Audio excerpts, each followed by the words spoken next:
Do you hear me? Yes, sir. Yes, sir.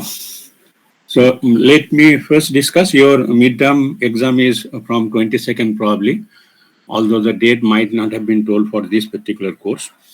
So midterm is going to have 25 questions, and this will cover only the portion I have discussed with you. So it will be till today's discussion. It will be whatever we are discussing with reference to the reaction mechanism with the aliphatic nucleophilic substitution reaction.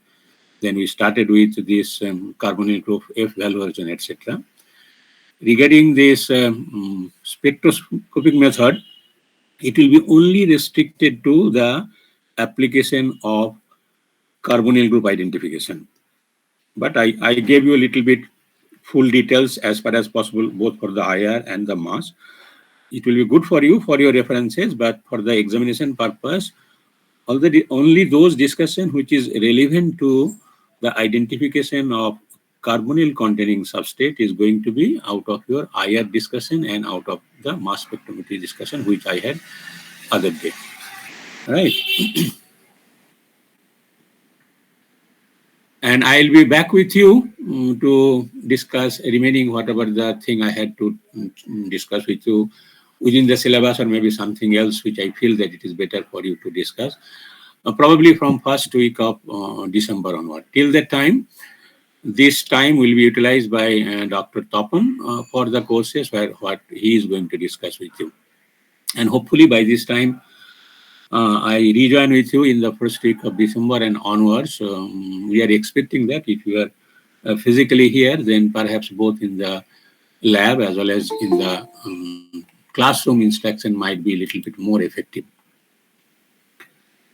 Right, so I start the discussion. I am starting.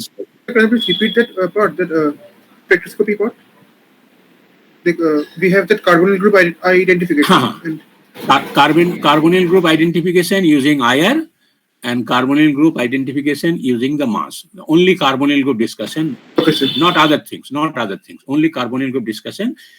Maybe in the mass, the fundamentals thing probably I discussed with you what is called odd electron, what is called even electron for that, right?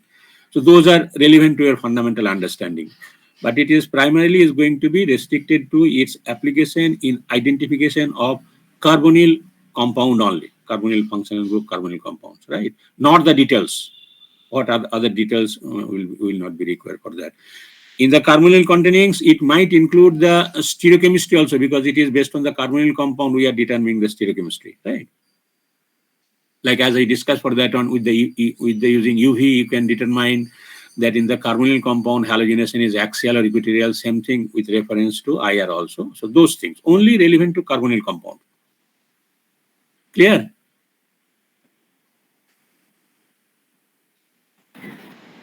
Yes, sir.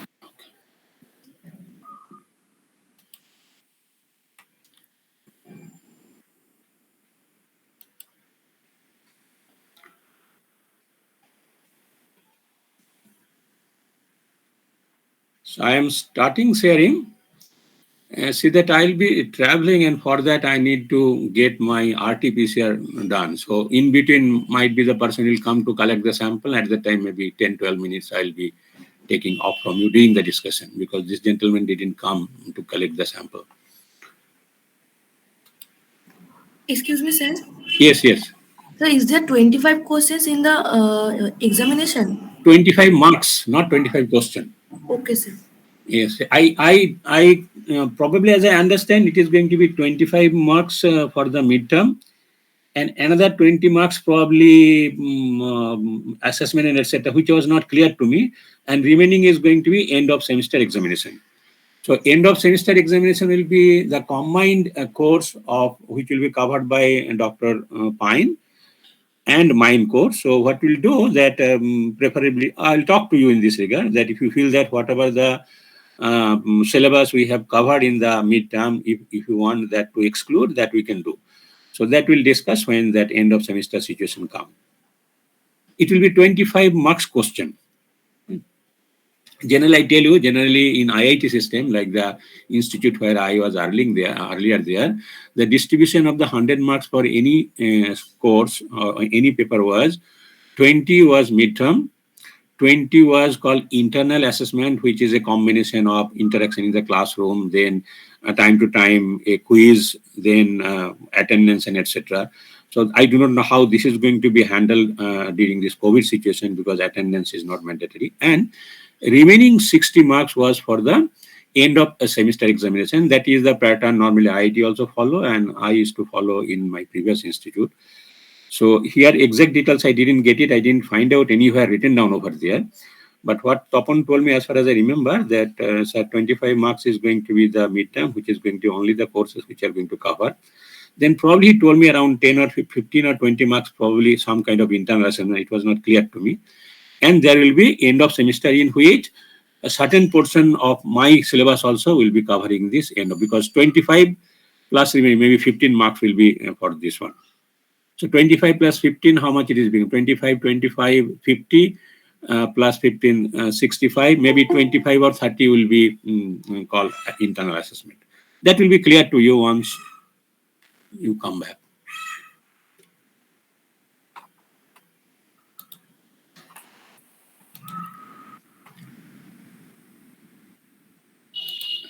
Right, so we have discussed the SN2 mechanism. We have started discussing the SN1 mechanism. The broadly, the proposal is like that SN1 mechanism follows two steps. First steps is a slow process, which is decomposition or dissociation of the starting material to generate a carbocationic intermediate. And in this step, the living groups departs from the substrate structure. And in the second step, which is generally a first, the nucleophile combines with the initially formed carbocation and gives light to the final product, and overall transformation is like this, that X has been displaced by Y. That means a nucleophilic substitution has taken place. So the question is coming that how do we find that one, whether the reaction has progressed through the concerted mechanism, which is called SN2 pathway, or through the SN1. Sir, are you presenting something? You are not seeing it? Yeah. No, sir. Why it had happened? Let me check then. Okay. Maybe I forgot to share. Let me share this one. I'm sharing it now. Yeah, might be. I didn't put the entire screen.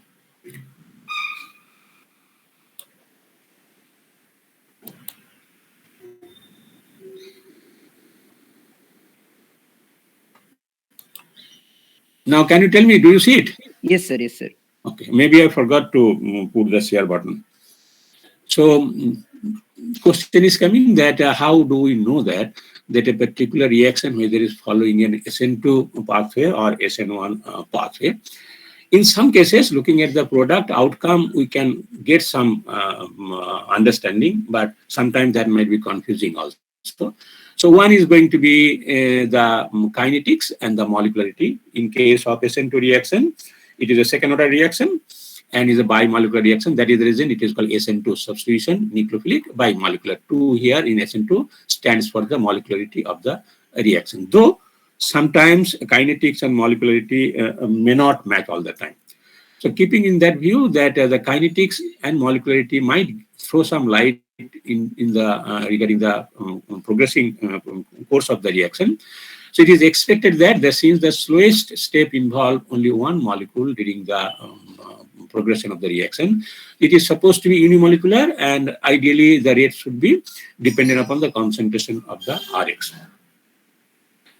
So it is supposed to be the first step reaction, but it was found out that many cases it is a little bit more complex, and the rate depends upon that sometimes the overall reaction rate is also influenced by the rate of the second step also. Although it is a very fast, generally if it's a very fast reaction, then that does not contribute much into the kinetics process. But sometimes it depends on both a rate of the first one, like rate of K1. Then in this case, we will call K1 is going to be the dissociation, and K2 is going to be called the association, right?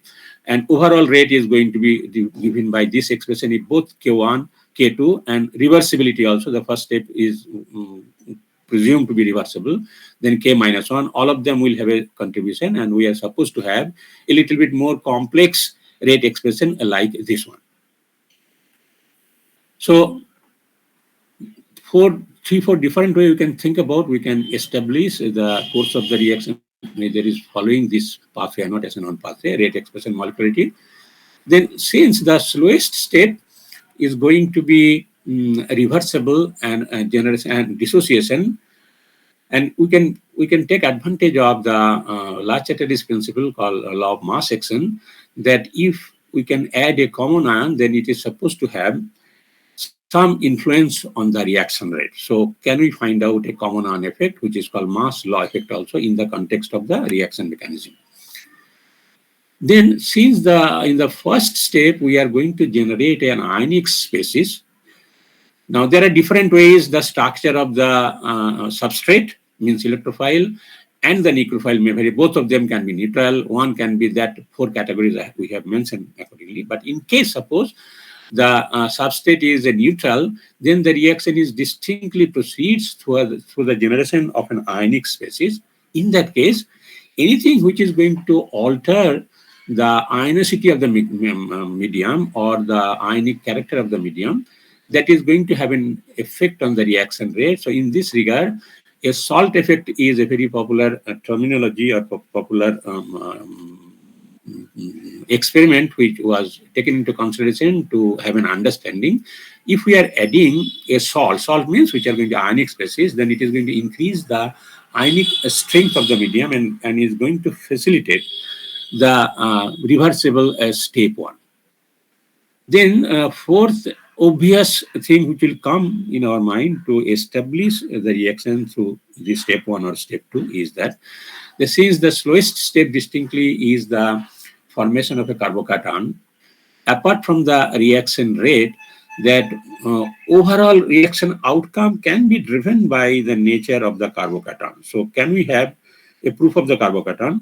Either direct proof means can we demonstrate that yes, in the reaction mixture the carbocation formation is taking place. So although a few rare examples are there, but it didn't become a very obvious choice because this kind of species are called organic reactive intermediate, means they are going to be highly reactive. So it is not always expected that we can have a distinct proof of their evidence, because they might be so less stable that before we can identify them, it can lead to the final product. Only will be, can we have an indirect evidence?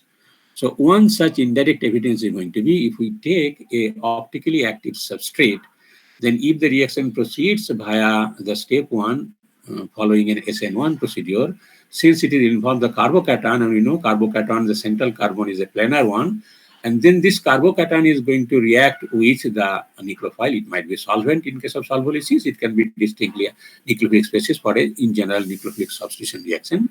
Now this nucleophilic species, nucleophile, has a equal probability to approach the sp2 carbon of the carbocation from both the sides. So ideally, it is supposed to give a 1:1 mixture of the corresponding enantiomer. That means it is supposed to lead to a racemic product. But we see that the distinct evidence, and this has been taken a clue from the SN2 reaction mechanism understanding, because in the SN2 reaction, since it is a concentrated reaction, direct displacement, it has no other way but to approach, nucleophile has no other way but to approach the substrate opposite side to the bond which is being breaking. So that's why invariably we are supposed to get an inversion of configuration.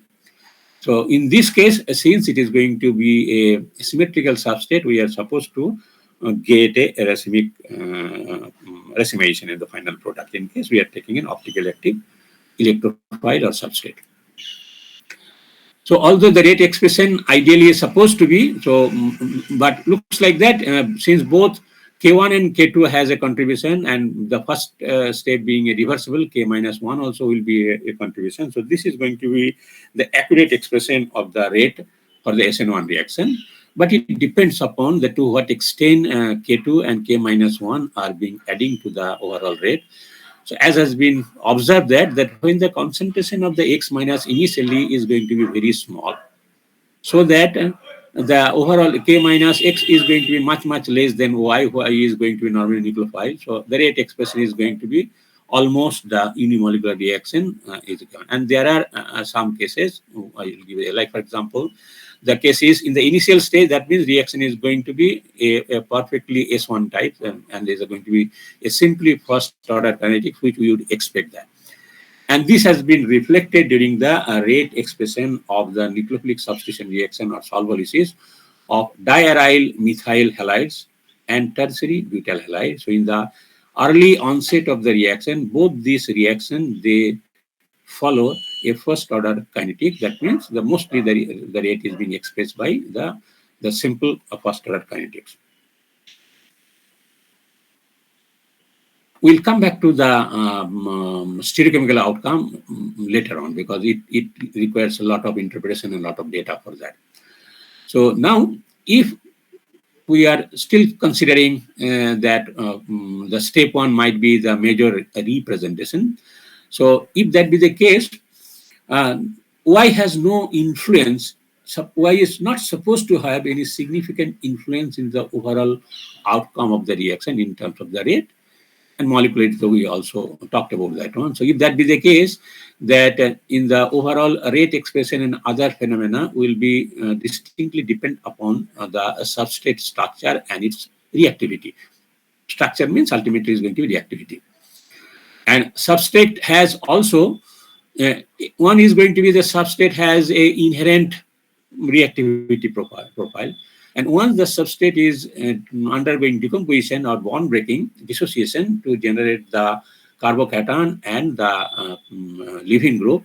So these two also, their nature also is expected to have an influence on the rate of the first step, either reversibility or in the forward direction. That's why we have to take into consideration nature of R plus and nature of X minus. This nature of R plus is not in the context of stereochemistry. It is in the context of overall reaction kinetics and product formation. So let's consider the nature of the R plus. As has been mentioned, that as at the beginning of the reaction, it is going to be independent of the X minus. So here X minus is not going to come into the picture. It is going to be totally R. So it is invariably going to be first order with reference to Rx. But as the reaction progresses, and that has been found out initial stages, both for diaryl methyl halides and tertiary butyl halide. But in the later stage of this SN1 solvolysis particularly has been done, then X becomes larger because slowly the reaction is going to the right hand direction. Naturally, the leaving group is accumulating. Then the rate is going to be a little bit more complex and tending to be represented by the reaction. And this was found to be the case in case of diaryl methyl halide. In the early stage, it follows a perfectly first order kinetics. But then as the reaction progresses, it does not follow the exactly first order kinetic, means then the kinetic is very well resembling the second expression for that. But tertiary butyl halides still resemble the first order kinetics. So both of them are following SN1 process. But then what is the reason behind that? Although we'll have it a little bit details later on. So now there is both the reaction is actually progressing through the first dissociation in which a carbocation formation is taking place. So certainly thereafter, to what extent the K2 will come into the picture will depend upon the inherent reactivity of the R plus.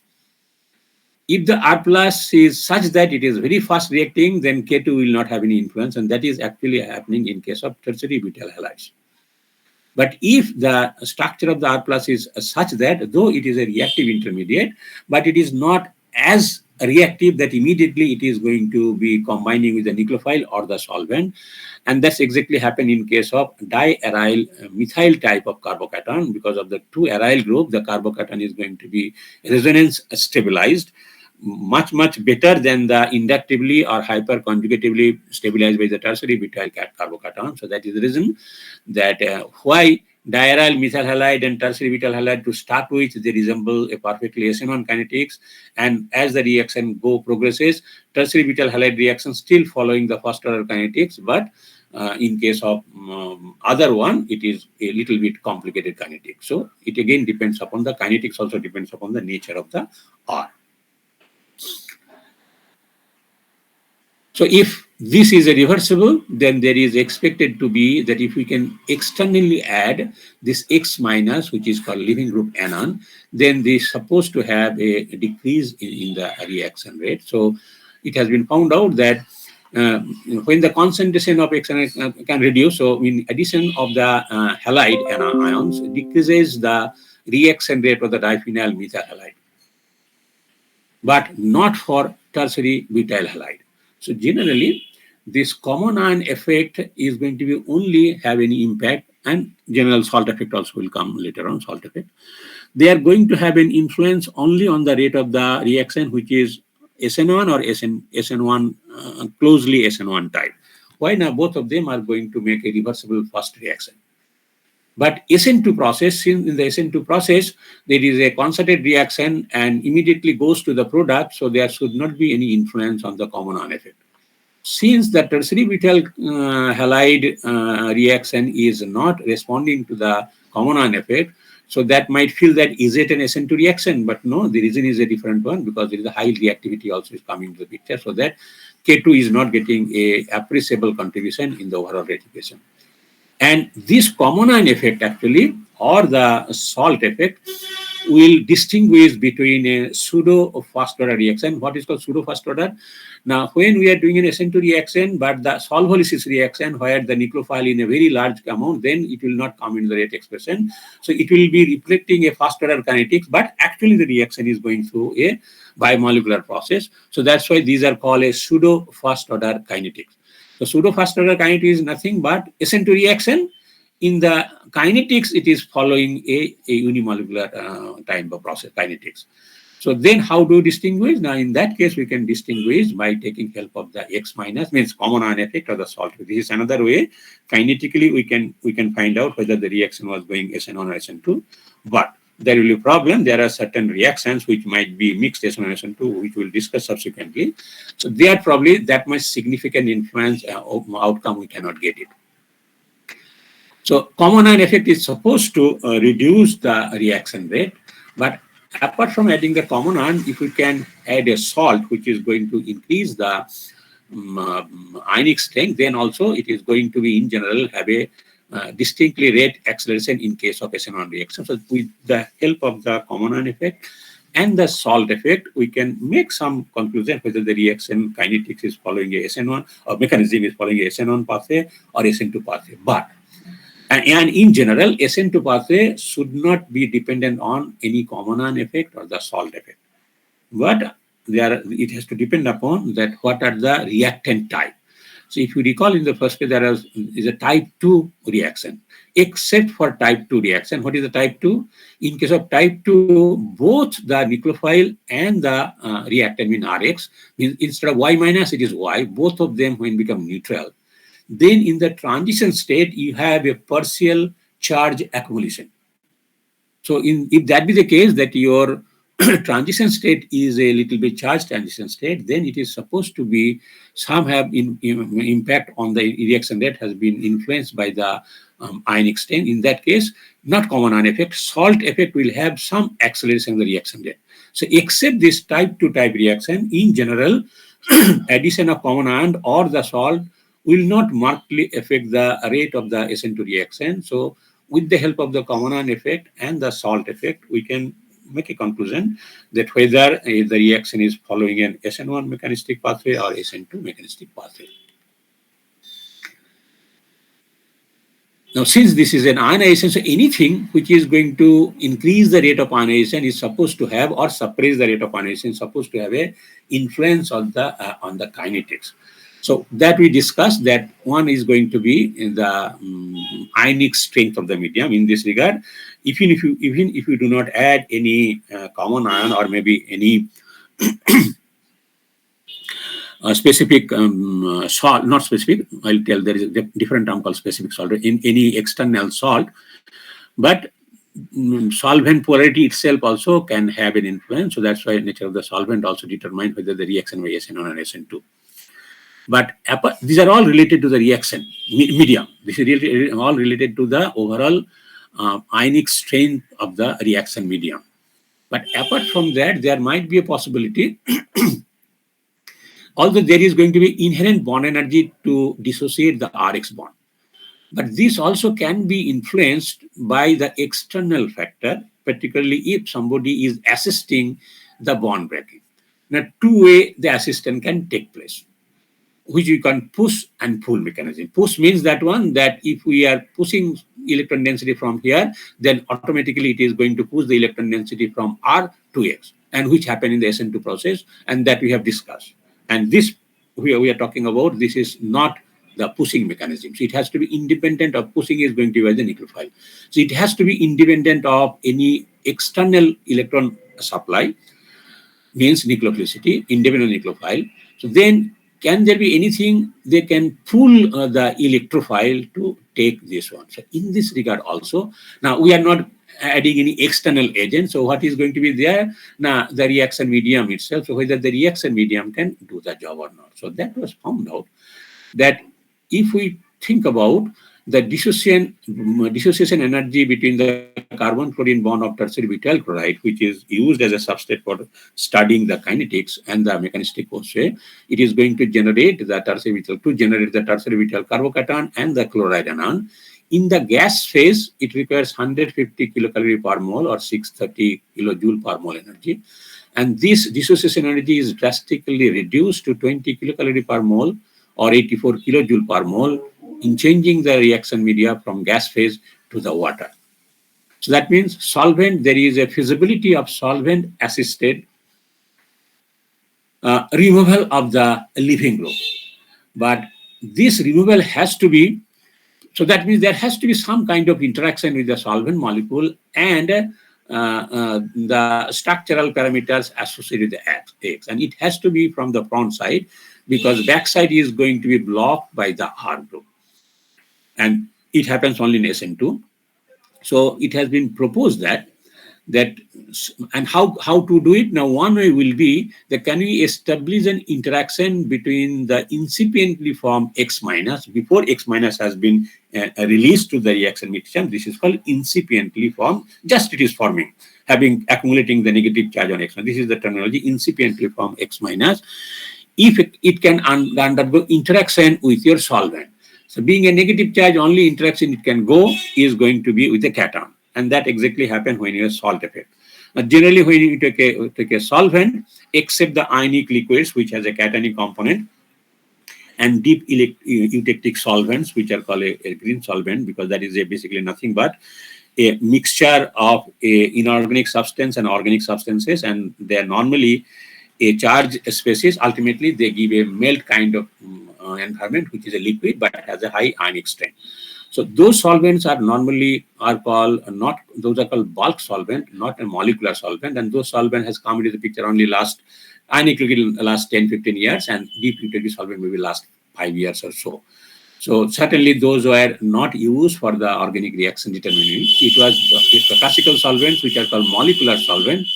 Why they are called molecular solvent? Although in general, use of the solvent is merely for mixing the reactant so that if they can interact with each other, collide with each other.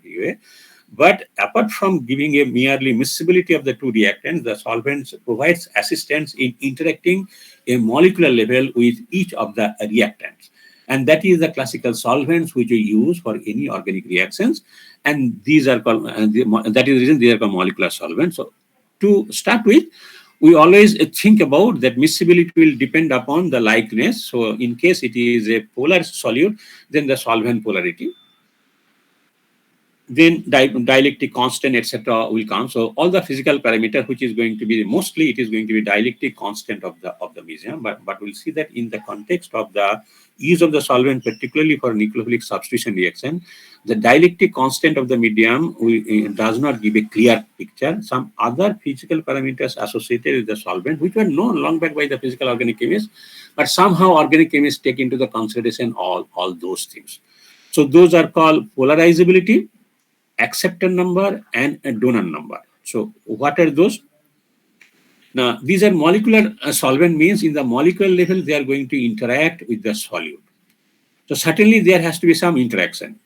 And interaction, if the solute is polar, it is going to be a positive side, positive dipole, and a negative dipole. So certainly there has to be some complementary property associated with the solvent so that it can interact both with the positive dipole and negative dipole, or selectively with the positive dipole, or selectively with the negative dipole, or they are incapable to interact. Accordingly, all these molecular solvents are classified into 4 categories. Like in the context of understanding enolate chemistry or maybe nucleophilic substitution reaction, these are called non-polar solvent, weakly polar solvent, and polar solvent. Polar solvent, 2 categories: aprotic polar solvent and aprotic polar solvent. So now X minus has to be either. So now since these solvent we are taking are not distinctly polar, so it has to be such a solvent which is not providing a cation, but will have some specificity in it so that it can undergoes attraction or interaction with the negative charge, and only thing can be done is a delta positive H plus. It cannot be proton distinctly, because then it is going to be ionic species again. Yeah, acetic acid to some extent give for that one. So it is going to be again, ultimately is going to be hydrogen bond donor ability of the cation. So let me tell you these things. I'll give you an example later on, but not before midterm. So what is called acceptor number and what is called donor number, and why the polarizability will come into the picture, and instead of a dielectric constant, it will be better to use the instead of dipole moment, it is better to use the dielectric constant. Dipole moment become very small in number, that's why you can take a dielectric constant. We can give a larger matter. But to interact between the solute and a solvent, there is going to be an exchange of electron density. So if that's the reason acceptor number and donor number come into the picture, it will give you a relative ability that to what extent an anion is going to capture the cation, and cation is going to capture the anion. That is going to be provided by the acceptor number and donor number. So those numbers also going to be depending upon the nature of the solvent, depending upon the nature of the solute. Those AN values and DN values can change. Then whenever the solute, or in this case X minus and R plus, particularly X minus, is going to interact with the polar side of the dipole, one of the dipole. So basically it is going to be a redistribution of the electronic charge involving the solute and the solvent. So that means we are going to polarize the solvent. We are going to take away certain of the charge from the solvent. So that's why polarizability of the solvents also come into the picture. So I'll give you some example where simply dielectric constant will not give you a clear-cut answer that why this outcome is taking place. It will be a combination of those figures, right? So it is in this context. So what is the molecular level interaction? This hydroxylic solvent, normally solvolysis is done either in water or in acetic acid. So this is going to undergo what we call that hydrogen bond formation with the X minus species. Now X minus has, so now hydrogen bond formation normally takes place. There is one donor site and one acceptor site for that one. So when X minus is going to be hydrogen bond acceptor, it is expected normally it can only at a time can accept one hydrogen bond. But when the same acceptor site can accommodate at least 2 hydrogen bonds, this is called a bifurcated hydrogen bonding, which rarely happens. But it happens in case of when the reaction is performed in hydroxylic solvent. It has been found out that more than one water molecule take part in the hydrogen bond formation reaction with the same solute. So now since 2 molecules are involved, so it has been found out that a protic polar solvent from weak hydrogen bond with X to pull the solvent X1, and the kinetics actually has found out that it actually involves the 2 solvent molecules. So it is going to be dependent upon the solvent also, particularly I'll give you some example, although those are related to a nucleophilic substitution reaction. But like when we talk about the relative leaving group ability or relative nucleophilicity of the halides, we always refer that one in terms of the aprotic polar solvent. This is fine when you are talking about their relatively leaving group ability. But there also we have to take into consideration that is it a protic polar solvent or aprotic polar solvent. Like F minus, which is supposed to be a halide of the most electronegative halogen atom, is considered to be a poorest nucleophile because it will not like to depart away. It is going to be very hard nucleophile to polarize. But if we take in such a solvent in which it cannot stabilize its negative charge, like aprotic polar solvent, like solvents like NMP and many other solvents, it can act as a very good nucleophile. Similarly, on the reversely also, if there is something we can stabilize the negative charge on the fluoride anion, which is highly concentrated because of the small size, and that can be done if we carry out the reaction in a protic polar solvent, then which normally consider the weakest leaving group among the halide anion will be the best leaving group, and you can preferentially carry out such a reaction in which other halogen does not do the job. And that way I'll give some example when we come to the example after the midterm. But that incidentally happens to be the real application for the synthesis, and that does not involve a simple aliphatic nucleophilic substitution. Aliphatic, there is a aromatic nucleophilic substitution, but chemistry or the fundamental concept behind this remain the same thing. You take advantage of a specific hydrogen bond formation ability of the liberated F- anion and carry out the reaction in such a solvent in which other halide the reaction does not go. So nature of the X minus came over here also. It depends upon to some extent nature of the X minus. A distinct role of the nature of the X minus was found out that if this overall reaction we should not depend upon if the X minus itself is acting as a nucleophile or we take in general as a nucleophile anionic species or the solvent. So non-dependence of the nucleophile or its concentration. Since generally, although in the later stage of the reaction that the second step try to contribute in the overall reaction, but in general is mostly dependent on the slowest step one. And here the nucleophile has no role to play. So whether the reaction is proceeding via a perfect SN1 mechanism or not, so then the reaction should be independent on the nature of the nucleophile as well as the concentration of the nucleophile. And a standard reaction was the reaction of benzyl hydryl chloride in sulfur dioxide. Liquid sulfur dioxide was taken as a solvent. Is a fluoride ion. We know that it is a very poor nucleophile. Pyridine is a neutral nucleophile, and triethylamine is a aliphatic nucleophile. So these have a varying nucleophilicity and completely different nucleophiles. It was found out in each case the initial reaction which actually follow independent of the accumulation of the Y minus or the nucleophile. So it is approximately same, and that is irrespective of the concentration of each of the nucleophile, provided in case the reaction, the Cl minus which is being generated, and if there is a salt effect and other corrections are done. So that means ideal reaction is going to be independent of the nucleophilic character if it is following SN1 mechanism. So these are all indirect evidences. So probably the more convincing could be that could we do something which is relevant to the structural pattern which is either present in the substrate or present in the product. And that is going to be only the moiety R. And incidentally, this reaction is proceeding via the formation of some species, reactive species involving R only, which is a carbocation. So can we show a direct evidence of the carbocation? So as we know that this being a reactive species, it will be very difficult to isolate them classically for that. But I'll show you a few examples where the cation can be trapped also. So it was found out that this substrate which has been done, there is a mistake over there. So I found out that this Marches advanced the chemistry, which means that one probably Jerry March is not anymore.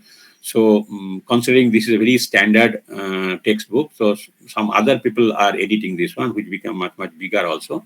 Compared to the original book, which was a little bit smaller in volume, Jerry March, which the copy I had, couple of them.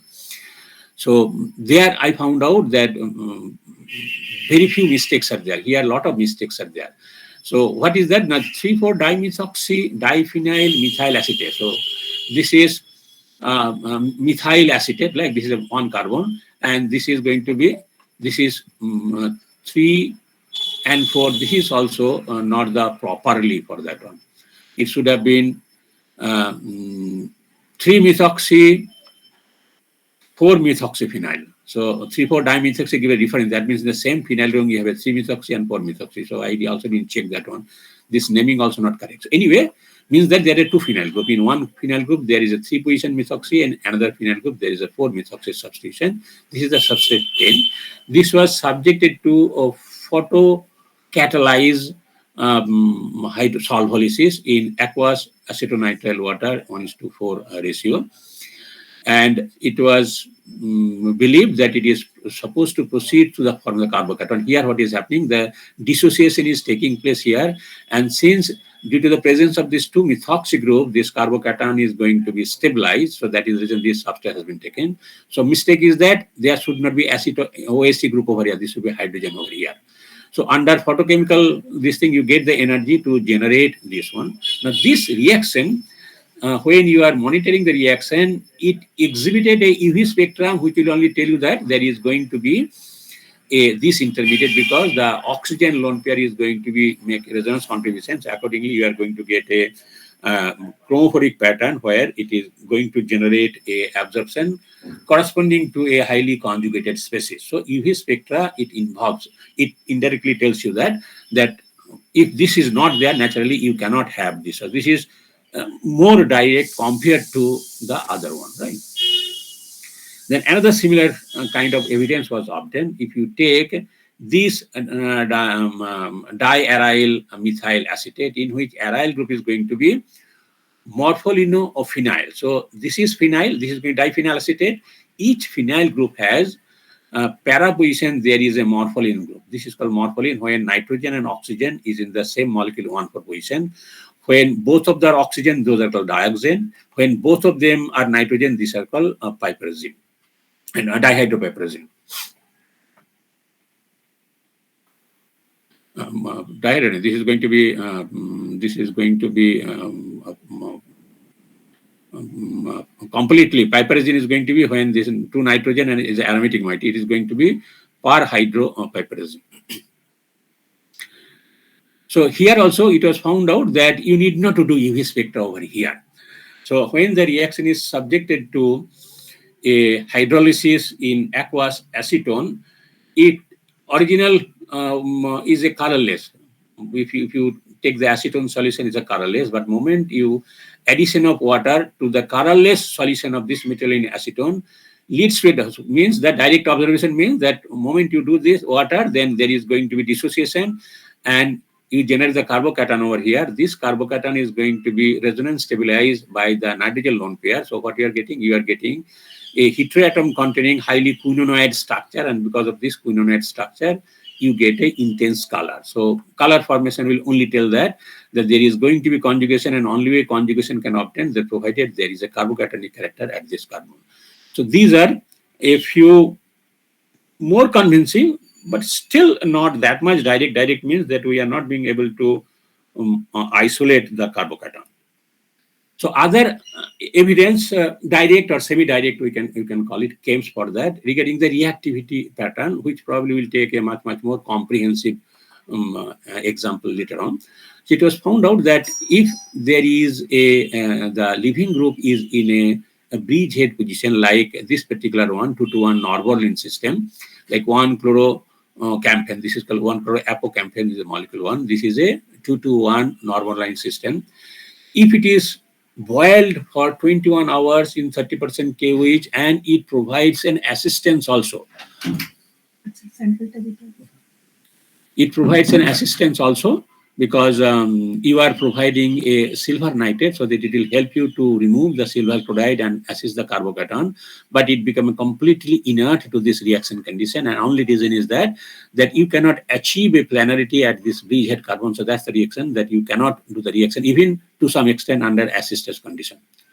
So what is the reason? The reason is that due to the very strange structure of this compound, so you cannot, without breaking this bridge, then it requires a carbon-carbon bond breaking formation. You do not get the energy for that. So you cannot liberate a carbocation over here. So in that case, can you increase the feasibility so that the carbocation, if not perfectly sp2, it can have to some extent also. It was found out that if you can increase the ring size a little bit, release the strain, then instead of 2-to-1 bicyclic system, if you take 2-to-2 bicyclic system, they undergo SN1 reaction much faster than the smaller bicyclic system like one. Although it is still slower than you can compare with a related open chain compound. So that means the feasibility is increasing, which indirectly tells that the possibility of developing a carbocationic character is increasing moment we open up the ring from the 2-to-1 system to a little bit less strain 2-to-2 system. So now if we increase the further ring size, so now you have increased the ring size over here, and that was found out 3-2-2 system, so that you can generate the carbocation and trap it with the suitable anion. The anion has to be such that it can very easily can be attracted by the cation. This is called SbF6 cation, and that give stability. So this has been isolated, and it can be preserved for a longer period of time at minus 50 degrees centigrade, so that you are not allowing it to undergo decomposition, because still it is a strain system. If you increase the temperature, then it can undergo breaking of the bond to undergo rearrangement and etc. So there is a direct evidence that you can generate the cation, and certainly this has to be generated by initial breaking of the corresponding halogen over here. But it was found out that other small bridgehead also, they do undergo a SN1 reaction, because SN2 reaction is not feasible because backside is going to be blocked by the ring cage in both the cases. Like the substrate 13 and 14, they undergo a reaction, and the reaction follow a SN1 kinase, because SN2 there is no feasibility. And the reason might be that they are so strained, like it has been proved in case of cubyl cation. Although cubyl cation, they cannot achieve a planar structure, but it was found out that this bond breaking energy is significantly low than the on system.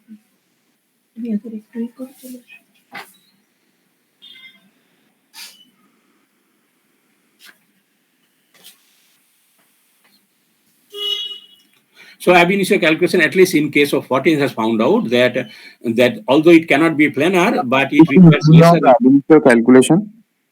Say it again. Sir, what is the meaning of the word ab initio calculation? Ab initio, you have not taken any theoretical chemistry class? Yes, sir. We have taken a quantum chemistry, introductory quantum chemistry course. So ab initio is one mode of calculation. They should tell you that what is called ab initio calculation. So ab initio is another mode of taking certain parameters, right? So basically, it is doing a calculation. So there is, I think, I do not know whether it come, probably ab initio come under the semi-empirical mode. DFT, you know, the completely for the ab initio means that theoretical calculation, you have determined the calculation, right? So, and although that distinct data is not there, but there are some example later on that if the substrate itself become a little bit highly reactive, highly strained, and during the progress of the reaction, the strain can be relieved, but the strain can come back also. Then also that although you cannot generate, you are generating a strain carbocation, you cannot have a planarity, but due to the this is called a B strain. We'll take an example, distinct example. Probably in case of 13, the reactivity is due to the result of the B strain. So since probably making a little bit less symmetrical molecule, say that cubyl is a symmetrical molecule, probably it was easier to do the calculation. Here is not a symmetrical molecule, it will be larger also. So probably calculation could not be done at the time this data was there. Certainly it has certain, here also the CBR bond energy is going to be a little bit less so that the breaking become possible. But it might be that since during the progress of the reaction, it is relieving the strain, it will generate to some extent the carbocation, but immediately it is going to be trapped by the nucleophile. That's the reason the 13 and 14 smaller system, the reaction goes. You give me 10 minutes break because I have to give the sample for my RT-PCR test.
তোমার number দিয়ে দেবে দুজনে দুটো number দিয়ে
So these were particularly identification of these 12 was the direct evidence in support of the carbocation formation.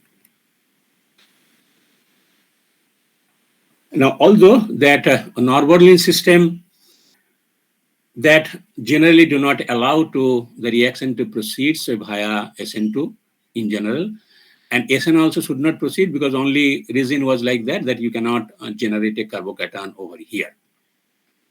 But why you generate it may not be the carbocation formation, so there might be a possibility of breaking the bond. But if the carbocation is not getting enough reason to survive for a long time, and if there is a possibility that leaving group can recombine, so majority of the cases probably that was happening, that since the carbocation cannot be stabilized, so it didn't have enough lifetime to be surviving the medium, because immediately the leaving group is recombining for that. So if you take such a leaving group, which is going to be moment it is dissociated, it will not survive at all. And such a leaving group was considered to be this carbonyl chloride. This is called carbonyl carbon. It's basically acid chloride of carbonic acid. So moment it is there, it is going to be eliminated as carbon dioxide and the corresponding, and this has been initiated by the presence of a silver. So this is helping to decompose this one as a silver chloride. So moment it is taken care of, it has no other way but to decompose by carbon dioxide, and you are going to get the carbocation over here. And this cation can be further trapped by the BF4 minus. But before the BF4 minus, what has been found out, the reaction has been this treatment has been done in the chlorobenzene. Now, since chlorobenzene is a solvent and chlorobenzene is a very good nucleophilic properties also, it is being immediately trapped. So the product which has been isolated is this one.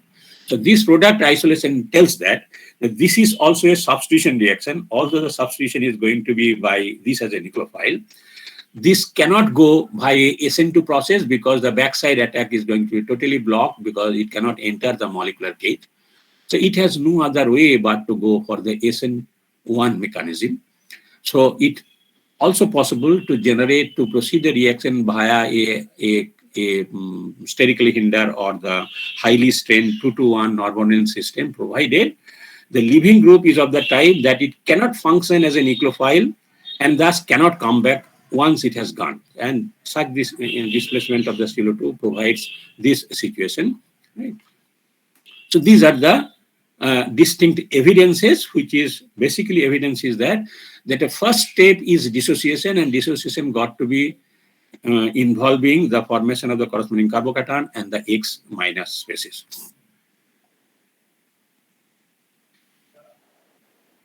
So third probably, and the way we have observed a little bit more convincing, or maybe the most convincing in case of establishing the SN2 pathway, is going to be the stereochemical outcome. So why not to take into consideration the stereochemical outcome?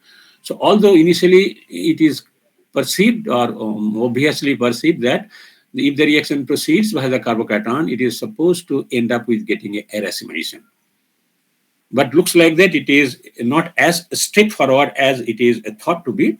So there is a possibility of racemation, there is a possibility of retention, and there is a possibility of inversion also, because by this time it was proposed that before the ionic species or the dissociated ion can go into the final product, this may have two different kind of existence, and that is going to be represented by this generalized representation.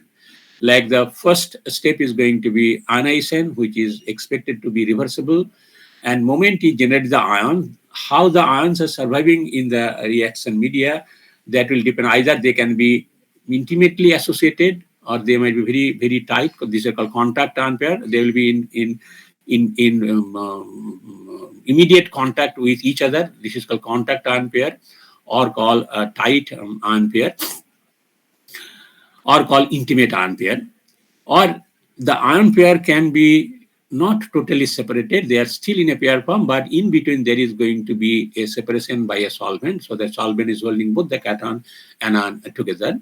So this is going to give solvents. Thereafter, the dissociation can take place. And so before you get the really dissociated ion, it has two other states. And each and every state, the reaction overall outcome can be contributed. It can contribute which has not been taken care of over here, because we have already considered. So that means reaction of the nucleophile can take place in the neutral form, which is a classical SN2 reaction, and there obviously we are going to get the inversion, which we have discussed earlier. So that's why this neutral reaction with the neutral stage has not been taken into the consideration. So the nucleophile, or it can be the anion which is being departed itself also, can have interaction in these three stages: contact or intimate ion pair. So if it is the nucleophile is the anion itself, then this has been defined as a called internal return. So whether it is going to be the X minus is coming back to the substrate, or X minus is being replaced by Y minus or the nucleophile, in both the cases, depending upon whether it is taking place at this stage, or in the final stage. Final stage is not going to be considered in case of this internal return.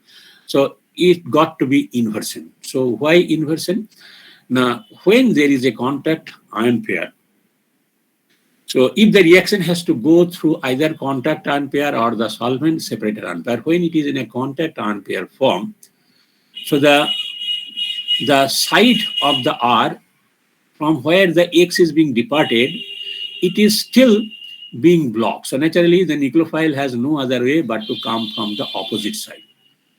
Even internal return also can take place from the opposite side. We'll have this one that in that. So in both the cases, you are supposed to get an inversion.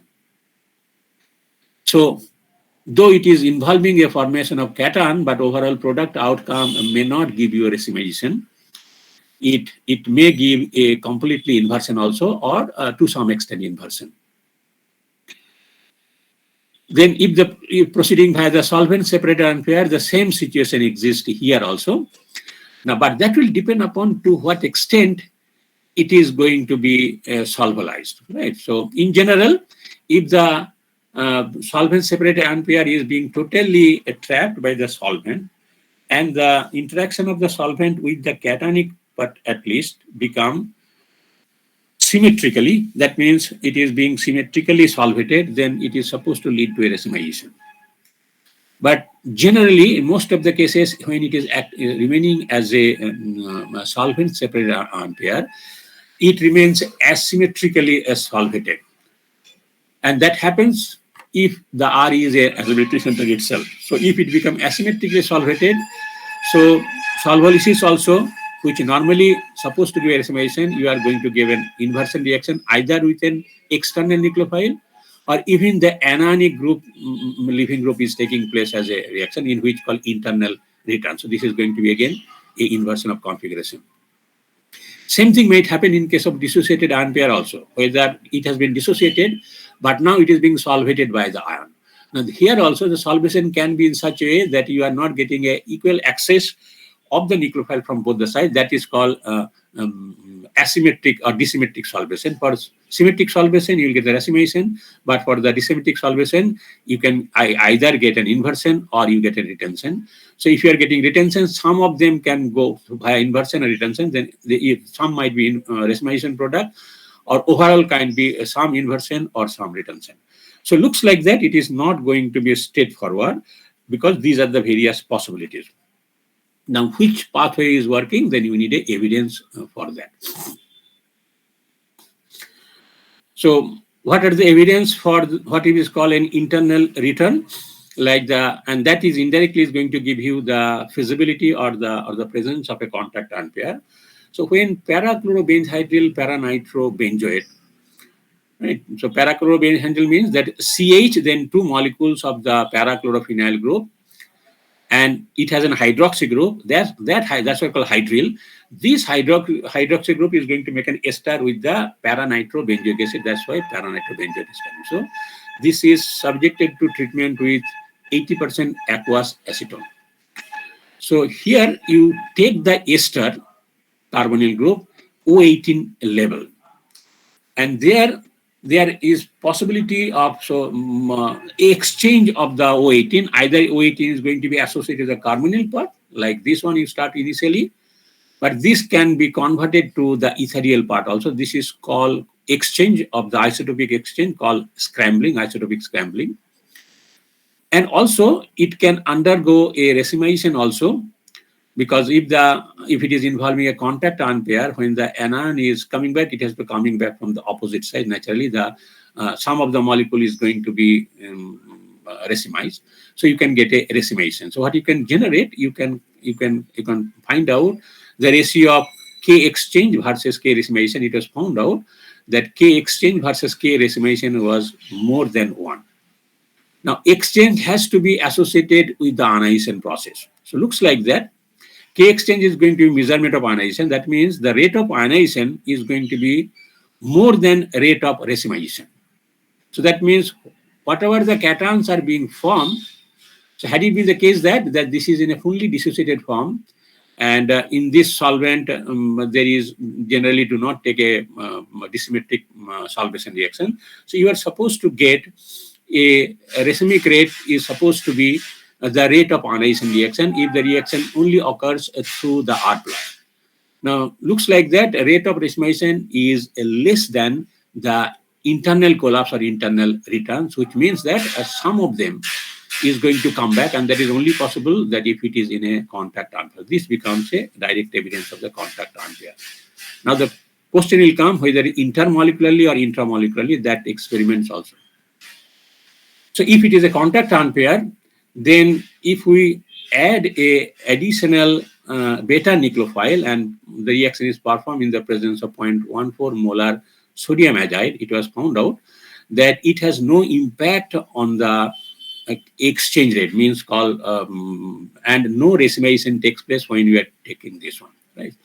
So which tells you that product which leads to racemization, that is a completely different species is being involved. And this species probably is being destroyed or being quenched by the presence of an additional nucleophile. So since the KX is being not influenced by the external nucleophile, so that means it is going to be independent of the nucleophile. So it is going to be the ion pair set, particularly contact ion pair. And contact ampere return is going to be more rapidly than it is captured by the azide anion. Otherwise, the entire thing is going to be azide. Since we are getting some of the azide, and this is going to decrease the rate of racemization, this is going to involve a solvent-separated ampere, because the solvent-separated ampere can be captured by azide ion much faster rate. Then it is returned to the racemic reactant, because moment a solvent-separated ampere, so it is not in a contact ampere, it is not going to come back. So this experiment tells you that the reaction is proceeding via, there is a possibility to have a contact ampere and the solvent-separated ampere. And whether it is going to proceed to the contact ampere or solvent-separated ampere, that will depend upon the nucleophilicity of the X- or the external nucleophile. So then, the bond breaking, and there are some cases where you are breaking the bond and you are making the bond also, but ultimately no substitution is taking place, which is nothing but this isotopic scrambling for that. And this has been found out through various kinds of sulfonate oxygen, and it was found out that about 1/5 of the rate of solvolysis is going to be the rate of exchange. So that means always there is a rate of exchange, and rate of exchange is going to be through the internal return. And in case of acetic acid, it is found out that around 75% is the internal return. So that means there is always a possibility the reaction can proceed through a dissociation, but since 1/5 is going to be rate of exchange, or maybe 75%, so that means the reaction also has a involvement of the contact ampere. So all those things tells you that it is not a completely dissociated. So before it is dissociated, it can exist into other form also. And they also might contribute to the overall fate of the reaction outcome. So now if you can manipulate the relative stability of the cation, that might have a reflection on the overall outcome, which is an exchange rate. And that was done, that you can manipulate the relative stability of the carbocation by manipulating the electronic effect associated with the carbocation. And this was done in the structurally related sulfonate. You can take the oxygen level also. So if you have an electron donating group, then it was found out there is a high degree of exchange when there is a 4-methyl group over there, which tells you that exchange is only possible provided the initial ionization is going, this ionization is going to be reversible. Then only it will come back.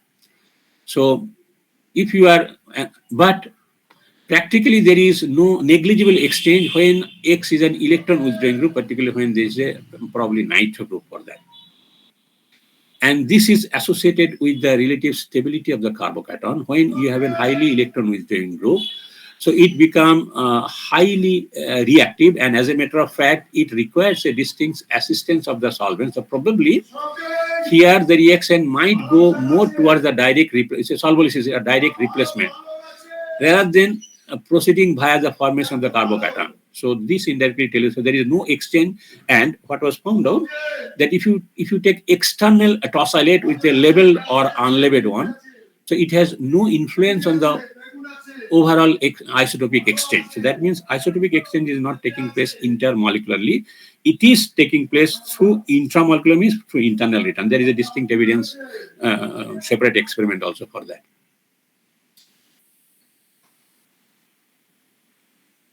So racemization has to take place either through the contact ampere, or might be if there is a solvent ampere in either side, there it has to approach from the opposite side. So when one aryl ethyl tosylate, it was found out that there is a rate of, so if you take the substrate, in some of the substrate, when you recover the substrate, there is a racemization in the substrate also, not only in the product. And racemization in the substrate can be distinctly proved in case there is a opposite side attack to the cation, whether it is a contact ampere stage or it is a solvent separated ampere state. And in case of this particular substrate, when one aryl ethyl, right, this is called aryl ethyl, this is ethyl group, and this one position may aryl because hydroxy is over at one position. The rate of decrease of optical rotation means it is some of the reaction is undergoing internal return, and when internal return is taking place, it is going to be through inversion reaction. That's why when the coming back to the starting metal is coming back, you are getting a racemization. So though no nucleophilic substitution is not taking place, you are going to get an racemization, and the rate of racemization means internal return is going to be, which is being measured by measuring the rate of decrease of the optical rotation is greater than the rate of product formation. So this tells you there is an existence of an intermediate that can reform the racemic reactant, and this intermediate has been projected. It will be better suited is going to be solvent separated ampere, which is the most likely intermediate to play this role. So all this data tells you that in the SN1 mechanism, it may not straightforward give the product from the fully dissociated form. There might be two other structures also, which is called contact ampere, intimate ampere, or the tight ampere, and solvent separated ampere, and each stage it can contribute to the overall rate of the reaction. But isotopic scrambling, in all the other cases we found out, due to the isotopic scrambling, when it is coming back, then it is going to lead to the inversion, ultimately leading to racemization. But racemization of the starting material may not be associated with the isotopic scrambling, or the isotopic scrambling can take place without racemization also, provided that it is coming back from the same side. And that feasibility remains, and it was found out when you take the corresponding brosylate, right? Brosylate means a corresponding benzene sulfonate, like 4-bromo, air is 4-bromo. Then in TFE, you have to take such a solvent where the solvent is not going to be non-nucleophilic solvent. So trifluoroethanol, is called CF3 CH2O, is called trifluoroethanol. So isotopic scrambling takes place without racemization. That means you are going to get a retention, and retention can be explained that it is only possible if from the same side the scrambling is taking place. So that is the reason that it is not necessary that isotopic scrambling is going to be always, but there remains that one. There might be, there is still this, why you are not getting a racemization over here. One will be that internal return is taking place from the same side where the leaving group was attached to the substrate. But there remains a possibility that some unknown concerted mechanism also might be involved, which does not involve a carbocation intermediate that requires a front side displacement. So all these short-lived species, whether it's going to be intimate ampere, solvent separated ampere, or dissociated ampere, it was found out their energy barriers to separate the contact ampere, solvent separated ampere, or the dissociated ampere, they are quite small. So that when you draw the reaction energy profile, the profile will behave like this one, that there is not much difference in the corresponding transition state. So there remains a feasibility that reaction can hop from involving the intimate ampere involvement, or the solvent separated, or final dissociated ampere.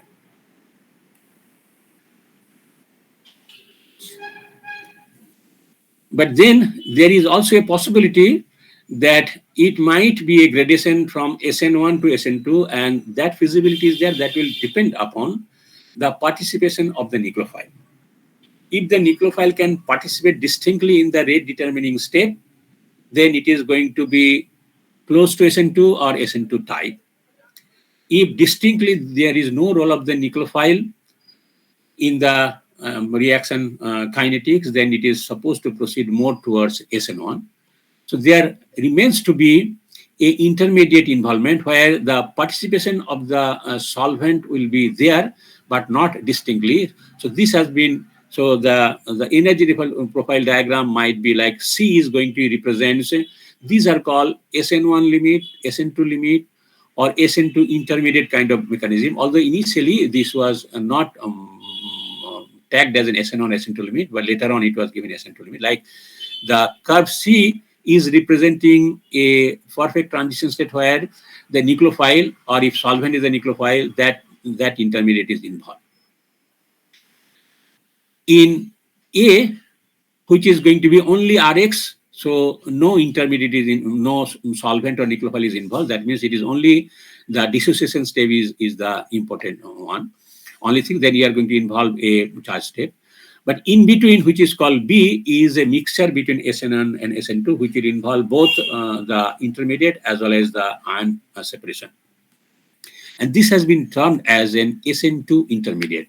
And the transition state has been predicted in this way, that there is going to be a participation of the nucleophile in the breaking of the bond, but though not as distinctly, so that its kinetics can still reflect a not perfectly first order, more or less second order kinetics, but it will not involve a distinctly formation of a carbocation intermediate, and not also that distinctly it is going to be related to the SN2. So it's called SN2 intermediate. So the borderline behavior, initially Weinstein projected that there is going to be contact ion pair and the solvent separated ion pair. Now, entire thing is going to depend upon that whether there is going to be covalent interaction or there is going to be covalent interaction or not. So in SN1, there is no covalent interaction involving the leaving group and the nucleophile. And also it will depend upon the stability of the corresponding carbocation. In case of SN2, there is a distinctly coherent interaction in the bond formation in the concerted way, so SN2. These are called SN1 limit and SN2 limit, which is extreme SN1 and SN2. And borderline is going to be in between these two limiting stages. This has been the projection. And that will depend upon distinctly on the basis of two factors, which is going to be the lifetime or the stability of the carbocation intermediate, and also the nucleophilicity or participation of the solvent. So accordingly, the transition state can mimic, so which is called gradation from SN1 to SN2 reaction. This proposal was by Cheng in early 80s.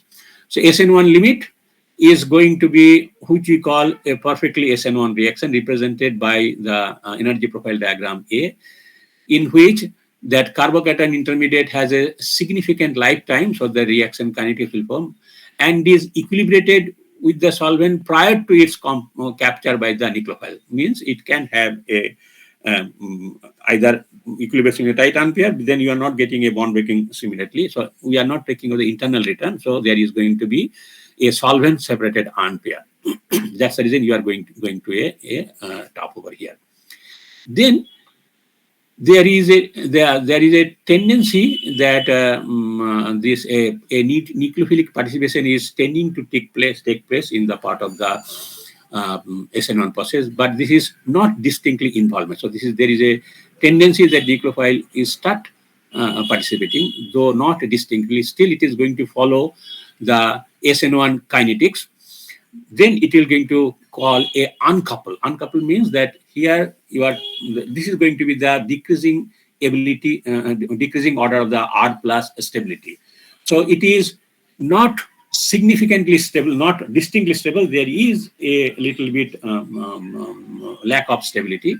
And when the stability further decreases, there is a distinct involvement of the nucleophile in the, this is called a coupled transition state, means though not distinctly, but nucleophile has a role in the kinetics, so it tend to behave a second order kinetics. And finally, when it become not stable at all, you cannot generate a carbocation over here due to the nature of the substrates, or maybe due to the nature of the leaving group of the nucleophile. The reaction is proceeding a distinctly an SN2 process. So the gradation from SN1 limit to the SN2 limit, that is distinctly related to the decreasing carbocationic character at the transition state, and which can start from a full positive over here to completely lack of any positive character, distinctly positive character in transition in the SN2 limit. And also the participation of the solvent through his relatively nucleophilic ability also is going to take part. So there is a possibility that in the same reaction mixture, this entire possibility over there. But there might be a substrate related distinctly transition state. So how do you depict the coupled displacement, which is going to be almost close to the SN2 type? So it was found out that in case of reaction of the corresponding chloride with sodium azide, this follows a coupled displacement, the reaction kinetics. Why? Now, it was found in generally, if it is a distinctly carbocation, then it is a distinctly dependent upon the substitute constant, Hammett constant, which is called rho value. If it is an SN2 type, then it is independent of the rho value. This does not follow distinctly in SN1 kinetics, but it was found out reaction rate is to some extent has an influence by the positive rho value substituent constant, and that is only possible provided you develop to some extent a positive character over here, and that is only happening in the presence of the azide anon, not is happening in other normal hydrolysis. So that means when the azide is acting as a nucleophile, this is the transition state, and this transition state has been termed as exploded SN2 transition state. So this is not perfectly SN2, called SN2 transition state. And looks like that later on, for many secondary sulfonate, the nucleophilic substitution seems to better explained by this coupled mechanism with a high degree of carbocatonic character, because it is going to be sensitive to the substitution constant value, Hammett constant value, means rho value of the substituent. So now the question comes that for determining the borderline behavior, you need the standard reference. So there you take such a solvent which is not going to contribute the nucleophilicity, means it is going to be low Lewis basicity, and also it should be of low polarizability. Then only the solvent will not take part in this thing. And trifluoroacetic acid, but trifluoric acid sometimes become a very strong proton donor, or a trifluoroalcohol, and most commercially available type, easily available is called trifluoroethanol. So if we consider the nucleophilicity behavior, so trifluoroacetic acid is the least nucleophilic as a solvent, you can use it, provided its proton donor does not promote the dehydration in case we have taken alcohol to make the carbocation formation. Trifluoroethanol is generally a standard reference solvent. One can take acetic acid also, then water and ethanol. But as you go on the right hand direction, the nucleophilicity is increasing. So generally TFE is considered to be a standard solvent to study whether there is going to be a borderline behavior or gradation from SN1 or SN2. And in the context of the substrates also, you have to ensure that it doesn't have a feasibility to show a distinctly SN2. So SN2 you have to block as much as possible to a molecular structure. And also at the same time, it should not have an inherent ability to give a carbocation character. So it looks like that this adamantyl system provides both the way that it will not distinctly allow you to make the carbocation, so that inherently it is not SN1 limit type substrate, and inherently it is not SN2 limit type substrate. That's why all the we'll show some example in the later stage to show the effect of the structure, that this use as a standard reference, and then you can change the X value and then find out how the reaction is going to depend on the leaving group. Similarly, can be happening that you can have a change in the other substitution and can tell how it is going to change on the R group, or the whether the reaction is going to be SN1, SN2, or a mixed SN1, SN2 type. So let me take quickly, there are two examples only over here, the distinct involvement of the ion pair in the SN1 mechanism, right? So what was found out that although all the first order reactions following the SN1 reaction, they are supposed to be a complete racemation reaction, but many others, they do not follow as typically there are several examples where the reaction proceeds by SN1 mechanism, but there is 5 to 20% inversion. And as a matter of, there is a few cases you can get a few retention of configuration also. So all these and other kinetics data, they led to the conclusion that SN1 reaction follow the following patterns, and this can be explained by the formation of an ion pair, whether it's a contact ion pair or the solvent ion pair, right? So accordingly, these are called intimate contact ion pair, loose or solvent separated ion pair, and it is called free carbocation when we have SN1 limit. So these are the five or six categories can be involved. Although we have discussed details, but this is a comprehensive. Like if this is going to be intimate unpaired, then we are going to have the case of internal return, right? Then if it there will be again case B, that means overall return should be independent of the nucleophile. This nucleophile can attack in any of the stage, and each and every stage the reaction is going to determine that. The intimate ion pair, they do not behave like a free cations. That's why its reactivity pattern is going to be not corresponding to the R plus, which we have also discussed. Now, since X plus can solvate the cation, so how the nucleophile is going to attack will depend upon whether it is a in stage 1 or stage 2. And generally, the nucleophilic attack is going to be via 1 is going to be in the inversion 1. And in case of 2, it can give life to both inversion as well as a racemation via inversion, or it might give a completely racemation, provided it leads to an asymmetric solvation of the 3. So this takes care of all the various cases. Like if it can undergo, if you are having this annihilation, it can undergo, this stage is going to be directly SN2, or if it is going to be reversal for that one and the solvent is participating, then it can give to a completely inverted product through the tight ampere. If it is a solvent separated ampere, it will vary. Delta means some percentage is going to be retention and some percent is going to be racemation. That will depend upon to what extent it is going to be equal attack or backside attack. Front side attack very rarely happens because it is going to be trapped by the solvent also at the same time.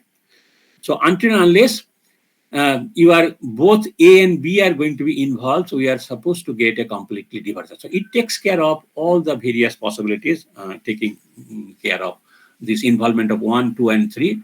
And path A, path B is going to be complete reversion. Path A is going to be leading to racemation and retention via the equilibration. So example was found out, which we have discussed earlier. So like this isotopic exchange actually tells you the reaction is proceeding via the intimate ampere. Only thing is that some additional experimental has been done over here, that this reaction does not take place probably through the intermolecular exchange.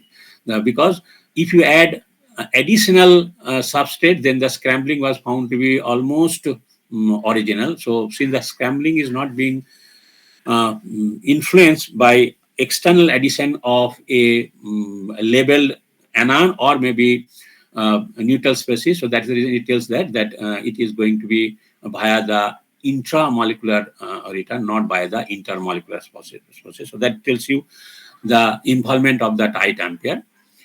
Then there is a special salt effect. So if you add lithium perchlorate and lithium bromide, since those are salt, initially during the acetylysis, you can find out for the various tosylate that initially there is an initial step rate of acceleration, but then it is decreased. So initial state of acceleration could be, so this is not associated with the salt effect, because then there should not be to the normal linearity. So if you are adding the initial step acceleration, it can be due to the ordinary salt effect because it is accelerating, but then it is decreasing it. So that this has been defined as a special salt effect, and this happens in the internal return. So why it happens? Now, moment we are taking a salt, through the solvent separated ampere, if not for this tight ampere, now this additional external anion, they can compete with the tight ampere and it can generate a species like this. So if this thing happens, then there is going to be decrease of the rate of internal return because you do not have a corresponding counter anion, and that tells you that it is actually taking first intermolecularly. And the same thing has been found out that you can get we have discussed earlier that racemation takes place in case of electron donating substitution, but either partial retention or complete retention takes place in case of para-nitrobenzoate if the reaction proceeds via the paramethod. But corresponding nitro group, this reaction does not take place because the reaction proceeds by SN2 mechanism. But what was found out that racemation via internal return is faster than the rate of solvolysis, which tells you that it is coming. This again reinforcing the internal return by the intimate ampere. So you can get a retention of configuration, and at least 20 to 50%. It was found out during the phenolysis. Phenolysis means the breaking by the use of phenol as a nucleophile. So when you take this alpha phenethyl chloride, either in ether, in which the ether is obtained with a net, this is the ether molecule, with a net retention of configuration. And that can be only explained provided that phenol is going to come from the same side where the departing is taking place. And only a way it can be done, that it has to be very tight ampere, because in general, Cl minus is not a very good hydrogen bond acceptor. But if there is a contact or tight ampere, then since these are very closely spaced, so initially it is going to be interaction. It is a Coulombing interaction, or maybe the charge interaction involving the cationic side and the O minus from the same side. And then it is in the close distance, it has no other way to make the hydrogen bond, although generally Cl minus is not good to make hydrogen bond, but due to this tightness, the hydrogen bond formation is taking place. And this retention of configuration, partial retention though, can be only explained that the involvement of the ion pair for this species. Right. So we'll talk about the borderline or mixed tensionation too after we return after the midterm. So I wish all the best for the midterm examination. But you tell me that you have done to the midterm examination. Generally, what was the time limit is giving, or is there any time limit, or depending on the teacher, it can be 1 hour, it can be 2 hours, depending upon how many questions are being set. It's 2 hours. It is 2 hours. Achha, fine. Okay, so I'll do it accordingly. Right. So the details will be provided in the question paper. Right. So after your exam is